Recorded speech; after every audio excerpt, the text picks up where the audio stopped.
And welcome to round 3. Going against Littlefield, usually running that green-blue Simic Ramp deck as usual. My hand is basically perfect against it to start when I'm on the play.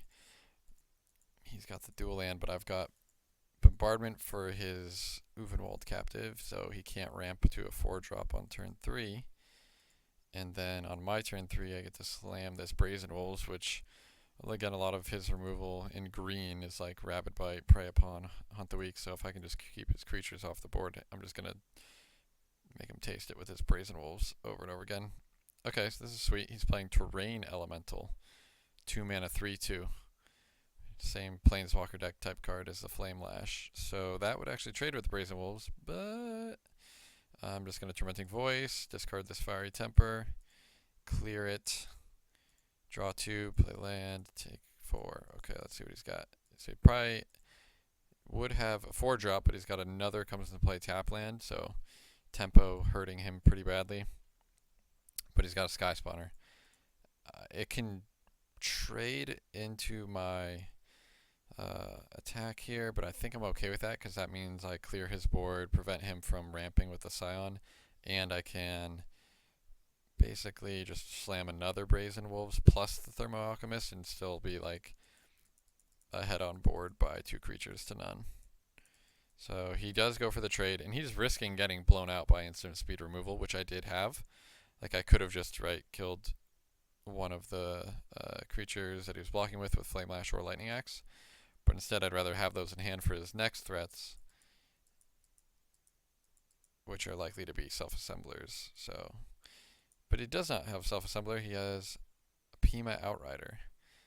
And it's interesting. He makes a 1/1 because he thinks a 3/3 is going to be able to trade with the Brazen Wolves. But then I draw Galvanic Bombardment, which basically just lightning bolts his guy very easily, and then I just keep the bashing in. And this 1/1 just doesn't really do anything. So. It doesn't really provide any value for him, so not really sure why you would want to make it over a 4/4. So here, I'm pretty sure I'm just going to face him with this Lash, puts him to 6, effectively 5 with Alchemist, and then I hit him for 4 and Alchemist again. Lightning Axe will put him to 3, and the Axe will definitely deal with the Assembler. So if I draw any other burn spell, he's just dead. So let's see what I draw. Self-assembler. Interesting. So I think I probably just attack, force him to trade, and then start my own assembler train. Yep. And again, keeping his assembler off the table means he can't use Rabid Bite or Hunt the Weak or anything, so my guys are still just going to keep bashing him. So he's got Pima Outrider. He finally makes a 4/4 this time. And even has this little Seed Sculptor making a 5/5. Lightning Axe doesn't really care about that. So we'll just kill his only reasonable blocker. He has to chump, and he's going to basically have a problem dealing with lethal Alchemist plus lethal Assembler. So he got some chump blockers. If I drew a spell, he was dead, but I didn't. So just start my Assembler train, put him to 1, and he scoops. So against this deck, we bring in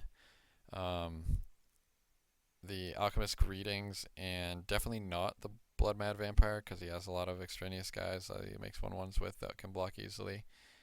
So yes, we like being able to just kill the Pima Outrider and the Self-Assembler.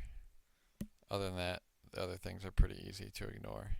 The Pyre Hounds actually are probably coming in too. So let's see. Let's see what we got. Game 2. Game 2 on the draw.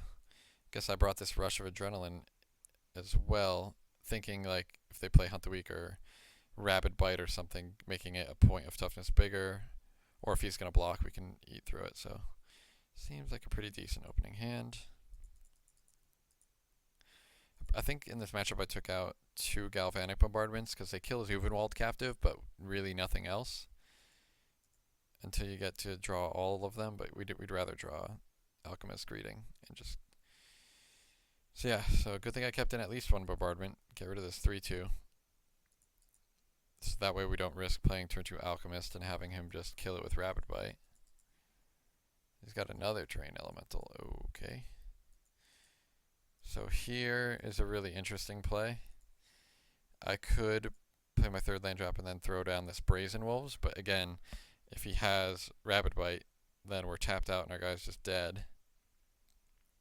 So instead, I'm going to play this Thermal Alchemist, and I'm actually going to leave this Rush of Adrenaline open. Because if he attacks, his deck has like no instant speed like tricks, at least that I've ever seen. So if he attacks, I can make my guy 2/4, which is a pretty good block on his 3/2, and I could again strand his Rapid Bite in hand. And if he goes for the Rapid Bite right now, which he shouldn't need to because he should think I just can't block his 3/2, then I can Rush of Adrenaline just to counter the Rapid Bite basically. But then I'll take 3 from his attack.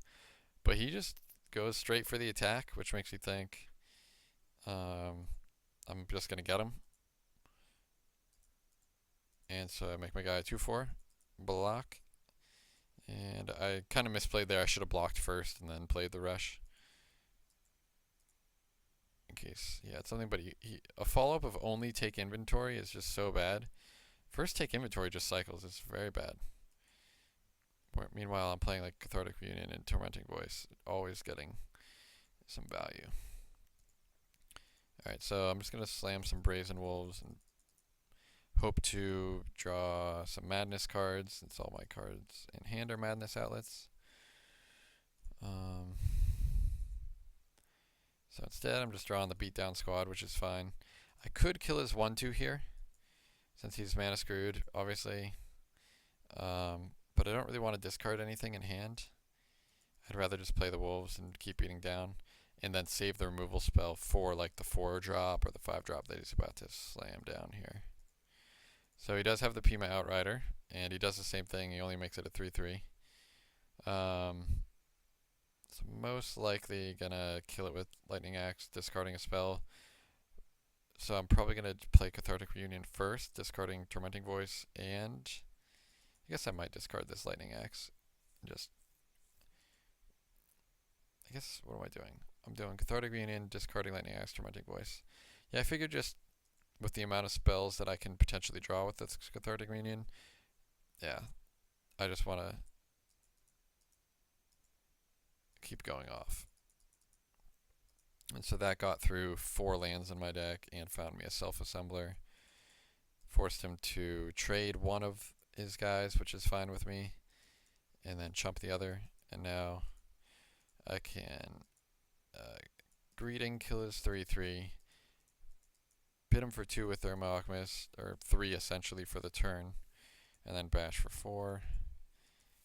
He just is never playing more than 1 spell in a turn, which is pretty rough when I'm like playing beatdown and drawing 3 cards a turn, or 4 cards a turn with Cathartic Reunion. So I'm just like forcing him to chump all the time. Pulse Marasa is a good one, keeps him alive at least, gives him a blocker. Not quite gonna be enough though. I'm just gonna kill this guy, get the Self-Assembler train going, bash for 4. He's just never in a position where he can stabilize. So that's the 2-0 bracket, and yep, so now we're 3-0 after the Swiss, so stay tuned for the top 4.